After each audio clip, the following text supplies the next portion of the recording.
Pemirsa, terima kasih Anda kembali menyaksikan Kominfo Newsroom. Pemirsa, Menteri Kesehatan Budi Gunadi Sadikin meresmikan layanan deteksi dini kanker di Rumah Sakit Kanker Darmais selaku Pusat Kanker Nasional. Peresmian ini juga sekaligus memperingati hari ulang tahun ke-30 Rumah Sakit Darmais yang diharapkan dapat mampu menurunkan angka kesakitan dan kematian akibat kanker di Indonesia. Menteri Kesehatan Budi Gunadi Sadikin meresmikan 3 layanan deteksi dini penyakit kanker sebagai langkah antisipatif menurunkan angka kesakitan dan kematian akibat kanker di Rumah Sakit Kanker Darmais selaku Pusat Kanker Nasional. 3 layanan tersebut meliputi Linac Elektrasinergi atau alat radioterapi yang digunakan untuk membunuh sel kanker dengan metode sinar. Alat kedua adalah SPECT untuk mendiagnosis sel kanker dengan menggunakan nuklir. Dan ketiga adalah layanan genomik yang digunakan untuk menilai risiko seseorang terkena kanker. Selain itu, pemeriksaan genomik juga bisa dilakukan untuk membantu diagnosis, menentukan jenis pengobatan yang lebih presisi, serta memantau keberhasilan terapi pada pasien kanker. Dalam kesempatan ini, Menkes juga mengingatkan masih banyak hal yang harus dibenahi dan diselesaikan oleh Rumah Sakit Kanker Darmais, yang diharapkan dapat lebih banyak menyembuhkan masyarakat dari penyakit kanker dan menjadi negara yang lebih sehat ke depannya. Dan mudah-mudahan ini menjadi pemicu semangat, Pak Jumhana juga ada di sini ya, untuk membuktikan bahwa yuk kita jadikan Rumah Sakit Darmais ini menjadi rumah sakit bukan hanya yang terbaik di Indonesia, tapi juga yang disegani di Asia. Badan Pusat Statistik mencatat terjadi peningkatan jumlah penyerapan tenaga kerja di Indonesia hingga Agustus 2023 dibanding periode yang sama pada tahun 2022.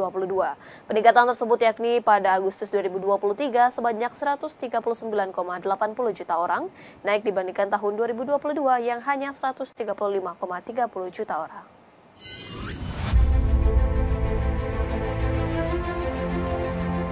PLT Kepala BPS Amalia Adininggar menyebutkan selama periode Agustus 2022 hingga Agustus 2023 penyerapan tenaga kerja di Indonesia mengalami peningkatan, yakni jumlah penduduk yang bekerja hingga Agustus 2023 sebanyak 139,85 juta orang, naik dibandingkan dengan tahun 2022 yang hanya 135,30 juta orang. Lapangan pekerjaan yang menyerap tenaga kerja terbanyak yakni lapangan usaha akomodasi dan makan minum sebanyak 1,18 juta orang, sektor konstruksi 0,77 juta orang, dan sektor pertanian sebanyak 0,75 juta orang.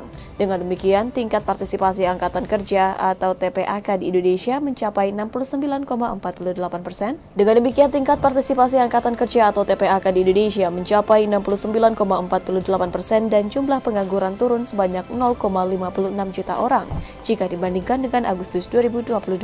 Sementara itu terjadi penurunan jumlah tenaga kerja di 3 sektor, yakni aktivitas kesehatan dan kegiatan sosial, informasi dan komunikasi, serta treatment air sampah dan daur ulang. Jika dilihat menurut distribusi penduduk yang bekerja, sebagaimana pada 2 grafik di kiri, 3 lapangan usaha dengan jumlah penduduk bekerja terbesar adalah pertanian, perdagangan, dan industri pengolahan.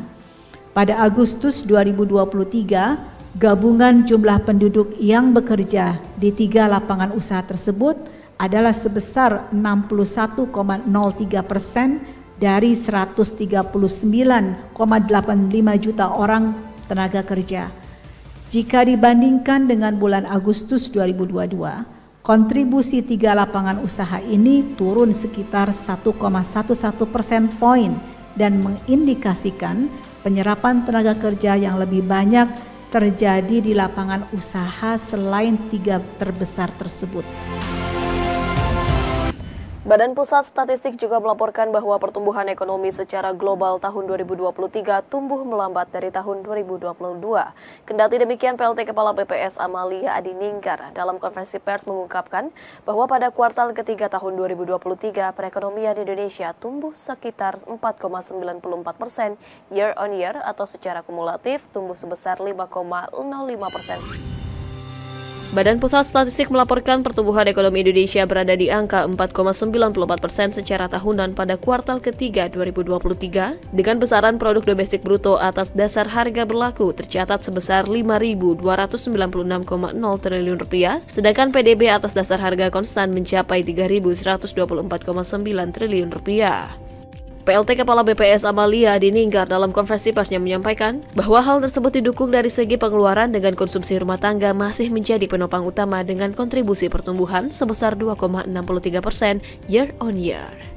Lebih lanjut, Amalia juga menjelaskan terkait konsumsi rumah tangga, terdapat komponen lain yang menjadi penopang pertumbuhan ekonomi pada kuartal ketiga, yaitu komponen pembentukan modal tetap bruto dengan sumber pertumbuhan sebesar 1,81% year on year, diikuti oleh komponen lembaga non-profit yang melayani rumah tangga sebesar 0,07% year on year.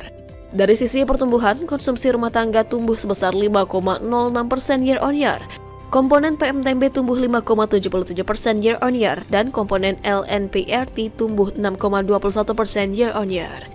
Namun demikian, pada kuartal ketiga tahun 2023 terdapat 3 komponen yang mengalami kontraksi, yaitu impor, ekspor, dan konsumsi pemerintah yang secara beruntun mengalami kontraksi, dengan masing-masing minus 6,18% year on year, minus 4,26% year on year, dan minus 3,76% year on year. Ekspor-impor pada triwulan 3 2023 mengalami kontraksi. Ekspor terkontraksi sebesar 4,26% dan impor juga mengalami kontraksi sebesar 6,18%. Konsumsi pemerintah mengalami kontraksi sebesar 3,76% di triwulan 3 2023, didorong oleh penurunan belanja pegawai, belanja barang, dan belanja bantuan sosial. Pemirsa, sektor pariwisata bersiap terima lonjakan Wisman dan Wisnus pada bulan November 2023. Adapun event besar tersebut yakni konser musik Coldplay yang akan digelar pada 15 November di Jakarta dan Piala Dunia U17 dengan target 10 hingga 18.000 penonton setiap pertandingannya.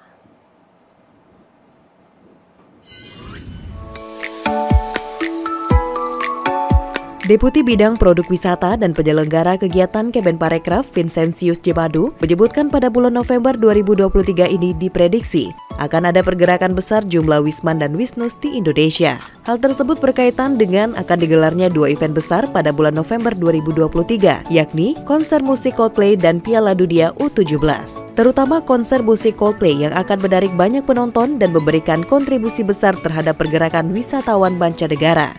Konser musik tersebut akan digelar pada 15 November 2023 di Jakarta. Sementara itu, Piala Dunia U17 dengan 52 kali pertandingan menargetkan 10 hingga 18.000 penonton setiap pertandingan. Target tersebut akan memberikan peningkatan pertumbuhan ekonomi dan ekonomi kreatif. Gelaran tersebut akan diselenggarakan pada 10 November hingga 2 Desember 2023 di 4 daerah di Indonesia. Oleh karena itu, Kemenparekraf terus berbenah terutama dalam menyambut Wisman dan Wisnus dalam mempersiapkan 2 event tersebut. Di bulan November ini ada 2 event besar ya. Yang pertama itu adalah konser musik Coldplay yang sudah ditunggu-tunggu oleh seluruh masyarakat Indonesia bahkan juga luar negeri. Dan yang kedua adalah Piala Dunia U17. Nah, konser musik Coldplay ini betul-betul akan menyedot penonton banyak sekali, dan ini tentunya akan memberikan kontribusi terhadap peningkatan pergerakan Wisnus, dan juga bahkan juga dari negara-negara tetangga akan datang sehingga bisa meningkatkan kunjungan Wisman. Oke. Nah, siap-siap kita juga harus nonton, tiketnya murah aja sebetulnya. Antara 800.000 sampai dengan 11 juta bagi yang punya duit ya. Oke. Tetapi dampaknya akan besar. Oke.